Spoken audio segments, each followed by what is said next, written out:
നിങ്ങളുടെ ക്ഷേമം മാത്രമാണ് ഞങ്ങളുടെ ലക്ഷ്യം. എഴുത്തും വായനയും അറിയാത്ത ഒറ്റ കാരണം കൊണ്ടാണ് നിങ്ങളെ പലരും ചൂഷണം ചെയ്യുന്നത്. ഇനി അതുണ്ടാവാൻ പാടില്ല.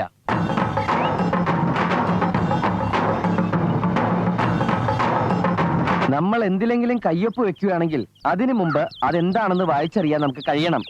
അതിന് അക്ഷരമറിയണം. ഇനി മുതൽ ജോലി കഴിഞ്ഞു വന്നാൽ 1 മണിക്കൂർ നമ്മൾ അതിനായി മാറ്റിവെക്കണം. പഴയ പോലെ നമ്മളെ ആരും ചതിക്കാൻ പാടില്ല. ಇಲ್ಲಿ ನೋಡಿ, ಇನಿ ಹತ್ರ ಕಳ್ಳತರ ಮಾಡಬಾರಲ್ಲ, ಗೊತ್ತಾಯ್ತಾ? ഇവിടെ ഇവിടെ ഇതായിരിക്കണം മഞ്ഞ ഷർട്ടുകാരനെ മുകുന്ദ.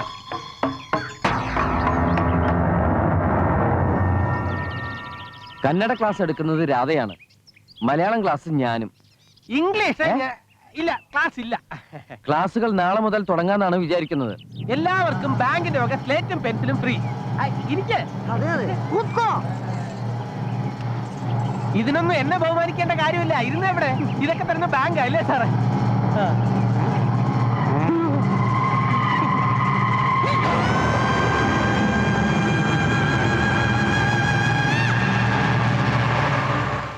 തിമ്മയ്യ, നീ മുകുന്ദ അല്ലേ?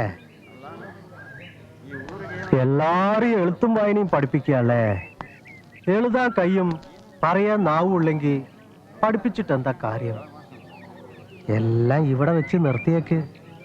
ശ്രാവണഗിരിക്കാരെ അവരുടെ വഴിക്ക് വിട്ടേക്കടാ മോനെ. ഇല്ല, ഇനി ബാങ്കിനെ ഉപയോഗിച്ച് ഈ പാവങ്ങളെ ദ്രോഹിക്കാൻ ഞാൻ സമ്മതിക്കില്ല. ഈ ക്രൂരത ദൈവം പോലും പൊറുക്കില്ല.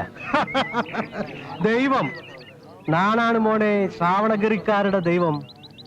അവരെ രക്ഷിക്കാനും ശിക്ഷിക്കാനും അധികാരമുള്ള ദൈവം. എന്റെ കാര്യത്തിൽ തലയിട്ടതിന് നിന്നെ ഞാൻ ശിക്ഷിക്കാൻ പോവാ.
ತೋರಿಸಿದಕ್ಕಾಗಿ ನಿನಗೆ ಬೇಕು.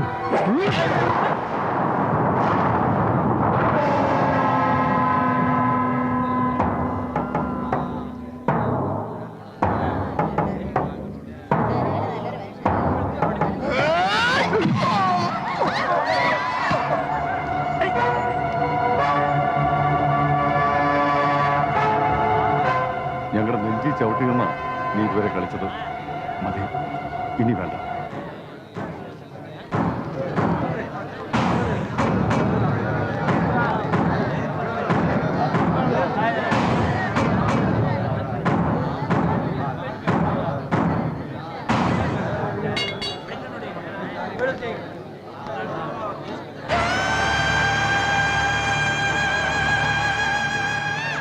നീ ജയിച്ചു എന്ന് കരുതണ്ട.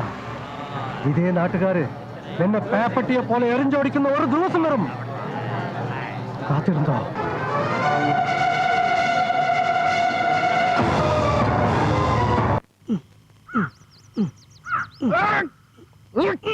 ദേവർസി നൻ മകനെ ಗಂಗೆ ನಿನ್ನೆ ಮನಸೈತೆ ಕಣ್ತುಂಬನಿಂದೊಂದೆ ತುಂಬೈತೆ ನನ್ನ ಕಣ್ತುಂಬನಿಂದ ಬಂದೆ ತುಂಬೈತೆ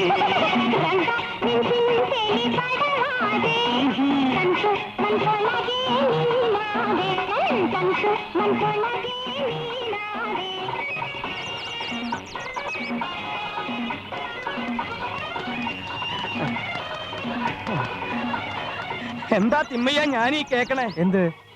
എന്ത് കേട്ടു എന്നാ താൻ പറയണത്? തിമ്മയ്യൻ ബാങ്കിലെ പണം തിരിച്ചടയ്ക്കാൻ ഏറ്റുണ്ടോ? ആ പാർത്തലും കൂട്ടരും എന്റെ തല മുട്ടയടിച്ച് പുള്ളിയും കുത്തി ചെരുപ്പുമാല ഇടിച്ച് കഴുതപ്പുറത്ത് നടത്തുന്നു പറഞ്ഞ് എന്റെ വീട്ടിൽ വന്ന് ബഹളുണ്ടാക്കി. ഇതാണോ കാര്യം? താൻ വിഷമം എടുക്കണ്ട. അവൻ പറഞ്ഞതൊക്കെ ആ പാർത്തനെ കൊണ്ട് മുകുന്ദനെ ഞാൻ ചെയ്യിക്കും. അവൻ അങ്ങനെ ചെയ്യിപ്പിച്ചോണ്ട് എനിക്ക് എന്താ കാര്യം? എന്റെ പോയ വഴി തിരിച്ചു കിട്ടുമോ? എടോ മണ്ട, പണി തിരിച്ചു കിട്ടാനാ പൈസ അടയ്ക്കാമെന്ന് തിന്മയും സമ്മതിച്ചത്. തൽക്കാലം പണം അടക്കിയല്ലാതെ തന്റെ സസ്പെൻഷൻ പിൻവലിക്കാൻ യാതൊരു നിവൃത്തിയില്ല. അപ്പൊ എനിക്ക് കുഴപ്പമുണ്ടാവില്ല? ഇല്ല. അപ്പൊ തിമ്മയ്യ ഞാൻ പോട്ടെ. തിമ്മയ്യ ഒറ്റയ്ക്ക് പോവാൻ എനിക്ക് പേടിയാവണു. ഒറ്റയ്ക്കല്ലേ താൻ ഇങ്ങോട്ട് വന്നത്? അപ്പോഴത്തെ ബേജാറിൽ ഞാൻ ഒറ്റയ്ക്കാണെന്നുള്ള കാര്യം മറന്നുപോയി. തിമ്മയ്യന്റെ കയ്യിൽ ഇഷ്ടം പോലെ പോത്തുകളുണ്ടല്ലോ, ഒരെണ്ണത്തിന് എന്റെ കൂടെ പറഞ്ഞയക്കി. ഒരു ധൈര്യത്തിനാടോ. ഞാൻ പോട്ടോ റമീശേ. ബനി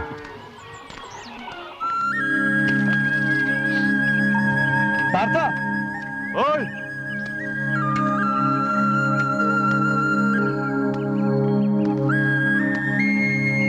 രാധയ്ക്കൊരു കത്തുണ്ട്. ഇംഗ്ലീഷാ. തന്റെ പെങ്ങള് പരീക്ഷ പാസ്സായിന്ന്. ഫസ്റ്റ് ക്ലാസ് ഉണ്ട്.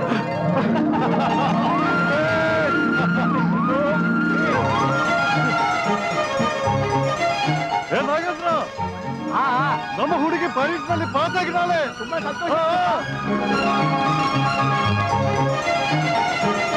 ಹೌದು ಸಾರೇ, ರಾಧ ಪಾಸ್ ಆയി. ಫಸ್ಟ್ ಕ್ಲಾಸ್ ഉണ്ട്. ചെലവപ്പടാ ഉണ്ട്. വൈകിട്ട് വീട്ടിലേക്ക് വാ. ഒന്ന് അമർത്തി വരക്കന്റെ വാറുണ്ടി. ഇനി വരച്ചാ ഇതിന്റെ തോല് പോവും. ഓ വന്നോ? നീ എന്താ ഇപ്പൊ വരും പറഞ്ഞു പോയിട്ട്? മെമ്പർന്നവർക്ക് അടയിരിക്കായിരുന്നു. ഞാൻ നീ വന്നിട്ട് പോകാൻ നിൽക്കായിരുന്നു. ചന്ത വരെ ഒന്ന് പോണം. അല്ല വാർത്ത, പിന്നെ എന്താ? അല്ല നീ ഇപ്പോ എന്താണ് കടം തിരിഞ്ഞെടുക്കുന്നത്? ഉള്ള കാര്യം പറ.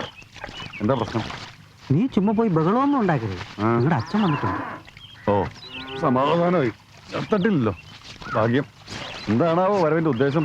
ലോറി കൊണ്ടുവന്നുണ്ടോ? അതോ പറ്റി തൊലച്ചോ? ലോറിയൊക്കെ ഉണ്ട്. അയാളൊരു പെണ്ണ് കെട്ടി അവരെയും കൊണ്ടാ വന്നേക്കുന്നത്.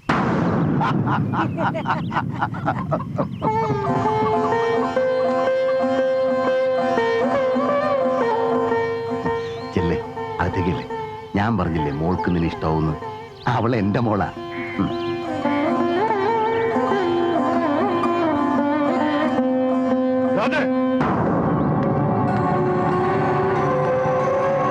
പാർത്ത, അത് ഇത് ഗോമതി, നിന്റെ ചെറിയമ്മയാ. മോളെ ചെറിയമ്മ വിളിച്ച് വേഗത്തൂടെ.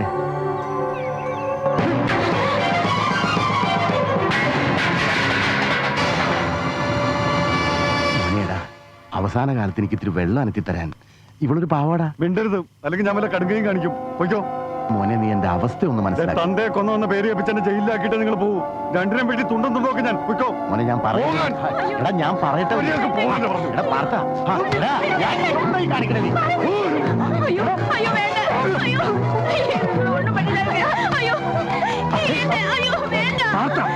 എന്താ ഇത്? ഇവിടെ താമസിപ്പിക്കാൻ ഇഷ്ടമല്ല. ഈ വേണ്ട. ആൾക്കാർ നോക്കിക്കിടെ കണ്ടില്ലേ, വെറുതെ ഒരു സീൻ ഉണ്ടാക്കണോ? എത്രയല്ല അച്ഛനല്ലേ? അച്ഛൻ എനിക്ക് മുഖം അച്ഛനില്ല. പണ്ട് ഇതുപോലെ ഒരുത്തിയായിട്ട് ഇടപാട് തുടങ്ങിയപ്പോഴാ എന്റെ അമ്മ ആദ്യം തളർന്നു വീണത്. ഇയാളെ കുറിച്ച് ഒരു തെണ്ണപ്പെട്ട എന്റെ അമ്മ ചത്തത്. ചത്താൽ ഇയാൾ കൊന്ന. ആദ്യം പിടിപ്പിച്ച് ഇയാളുടെ അമ്മയെ കൊന്ന. മോനെ പാർത്ത, ഇത് അങ്ങനെയല്ല. ഞാനിവിടെ റേഷ്യ ചെയ്ത് കെട്ടിക്കൊണ്ട് വന്നേക്കണതാ. എടാ, ഞാൻ പഴയ ചക്രവാണിയല്ല. നീ എന്നെ വിശ്വസിക്കേ. എന്റെ കല്യാണ പ്രായത്തേക്കുന്ന ഒരു പെണ്ണ് വെക്കുമ്പോ സ്വന്തം കല്യാണത്തെ കുറിച്ച് ആലോചിക്കുന്ന ഒരു തന്ത എനിക്ക് വേണ്ട. ചക്രവാണി, തൽക്കാലം നിങ്ങൾ ഇവരെ കൂട്ടിട്ട് പോ. ഇപ്പോഴത്തെ കല്യാണം ഇറങ്ങുമ്പോ പാർത്ത് തന്നെ നിങ്ങളെ വന്ന് കൂട്ടിക്കൊണ്ടിരും. ഇതിനെയും കൊണ്ട് ഞാൻ എവിടെ പോവാനാ? അങ്ങനെ വെറും കൈയോടെ ഇവിടെ ഇറങ്ങി പോവാന്ന് പറഞ്ഞാ ഇത് എനിക്കൂടി അവകാശപ്പെട്ട മണ്ണാ.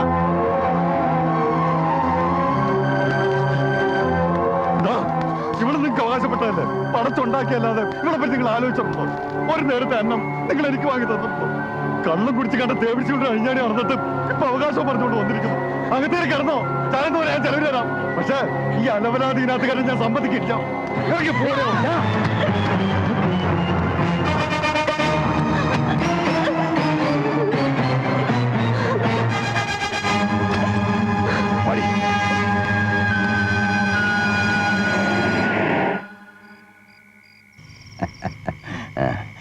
ഗോമതി, 2-3 കാപ്പിയിട്. കൂത്തൊള്ളി. മുതലാളി ഇവിടെ ഉണ്ടെന്ന് ഞാൻ അറിഞ്ഞില്ല. അറിഞ്ഞിരുന്നെങ്കിൽ ഞാൻ നേരെ അങ്ങോട്ടേ വരുള്ളായിരുന്നു. തന്നെയും ഭാര്യയും പാർത്താൻ ഇറക്കി വിട്ട വിവരം നിമ്മ എസ്രേനു പുട്ടണ്ണ. ഈ പുട്ടണ്ണ വന്ന് തിമ്മയ്യനോട് പറഞ്ഞപ്പോ തിമ്മയ്യൻ ഞെട്ടിപ്പോയി. പിന്നെ ഒന്നും ആലോചിച്ചില്ല. ഉടനെ ആളെ വിട്ട് കളപ്പുര റെഡിയാക്കാൻ പറഞ്ഞു. ഒരു വഴി അടയുമ്പോ ദൈവം വേറൊരു വഴി കാണിച്ചു തരും. ദൈവത്തിന്റെ കാര്യം അവിടെ നിൽക്കട്ടെ. ഇന്ന് തിമ്മയെ ഇല്ലായിരുന്നെങ്കിൽ ദൈവം നിനക്ക് പെരുവഴി കാണിച്ചു തന്നെ. അതൊക്കെ പോട്ടെ. മുകുന്ദൻ സാറ് മധ്യസ്ഥം പറയാൻ വന്നിട്ട് എന്തായി? മുതലാളി, മുകുന്ദൻ സാറ് വന്നില്ലായിരുന്നെങ്കിൽ എന്റെ മോൻ എന്നെ കൈവച്ചേനെ. ഇത് കർണാടക നാടകം. നിന്റെ ചെക്കൻ പോസ്റ്റുംകാല് പോലെ വളർന്നേ ഉള്ളൂ. അവൻ അങ്ങട് ചാടറ കുഞ്ഞിരാമ, ഇങ്ങട് ചാടറ കുഞ്ഞിരാമ, വെള്ളം കോരുന്ന് കാണിക്കട കുഞ്ഞിരാമ, കാവടിയാടുന്ന് കാണിക്കട കുഞ്ഞിരാമ. ഇതൊക്കെ അവനെ കൊണ്ട് ചെയ്യിക്കുന്ന ആരാ? ആ കുറവനാ, മുകുന്ദൻ കുറവൻ. അയ്യാ എന്നടി? അയ്യ, പാലില്ലേ? പാലില്ല, കട്ടൻ കാപ്പി എടുക്കട്ടെ. ഗോമതി ആദ്യമായിട്ട് തരണതല്ലേ, വാങ്ങി കുടിക്കല്ലേ. ಏನು ಬೇಡ. கோமதி, ஊரு மணி இஷ்ட ஆயிட்டா? இந்த ஊரும் வீடும் உனக்கு பிடிச்சாச்சான்னு முதலாளி கேக்குறேன். ரொம்ப பிடிச்சாச்சு.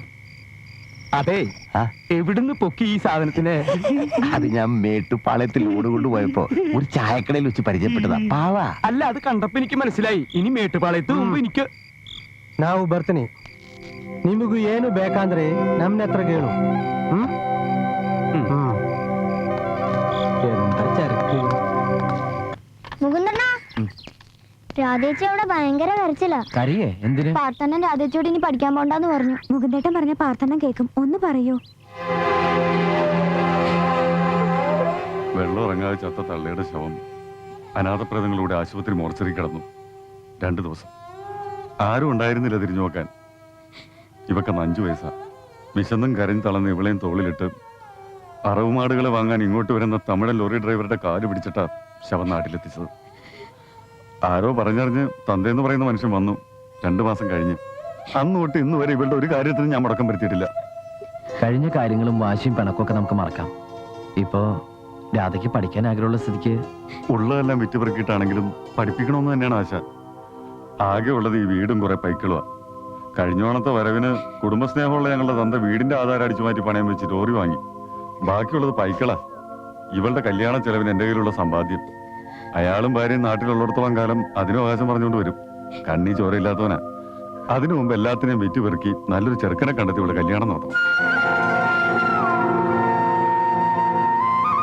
നാളെ പൈക്കളെയും കൊണ്ട് മലകയറുമ്പോ ഒരു പാമ്പ് കടിച്ചോ വെല്ലടി വെട്ടിയോ എന്റെ തല പോയാ ഇവക്ക് പിന്നെ ആരാ ഉള്ളത്? വേണ്ടാത്തൊന്നും ചിന്തിക്കില്ലേ. കല്യാണത്തിന് വേണ്ടി പാർത്ഥൻ കരുതിയിട്ടുള്ള സമ്പാദ്യത്തിൽ തൊടാതെ രാധയെ പഠിപ്പിക്കാൻ പറ്റിയല്ലോ. രാധയുടെ പഠിത്തത്തിന് ആവശ്യമുള്ള പണം ബാങ്ക് തരും. പാർത്ഥൻ കുറേശ്ശായിട്ട് തിരിച്ചടച്ചാ മതി. ഒക്കെ ശരിയാവും. പിന്നെ കല്യാണം അത് എടുപിടിന്നിങ്ങനെ അതിനതിന്റെയൊക്കെ സമയമുണ്ടല്ലോ അല്ലേ?